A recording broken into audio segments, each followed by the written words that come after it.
नौशहर फिरोज में कौमी शाहराह पर तेज़ रफ्तार कार ट्रॉलर से जा टकराई। खौफनाक हादसे में 6 जानें चली गई हैं। लाशें नौशहर फिरोज अस्पताल मुंतकिल कर दी गई हैं, जहाँ बहक अफराद लाड़काना से कराची जा रहे थे। नौशहर फिरोज में कौमी शाहराह पर तेज़ रफ्तार कार ट्रॉलर से जा टकराई। खौफनाक हादसे में 6 जानें चली गई हैं। लाशें नौशहर फिरोज अस्पताल मुंतकिल कर दी गई हैं, जहाँ बहक अफराद लाड़काना से कराची जा रहे थे।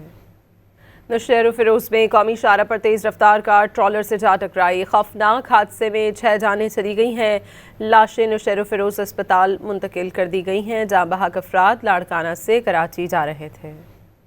नौशहर फिरोज में कौमी शाहराह पर तेज़ रफ्तार कार ट्रॉलर से जा टकराई। खौफनाक हादसे में 6 जानें चली गई हैं। लाशें नौशहर फिरोज अस्पताल मुंतकिल कर दी गई हैं, जहाँ बहक अफराद लाड़काना से कराची जा रहे थे। नौशहर फिरोज में कौमी शाहराह पर तेज़ रफ्तार कार ट्रॉलर से जा टकराई। खौफनाक हादसे में 6 जानें चली गई हैं। लाशें नौशहर फिरोज अस्पताल मुंतकिल कर दी गई हैं, जहाँ बहक अफराद लाड़काना से कराची जा रहे थे।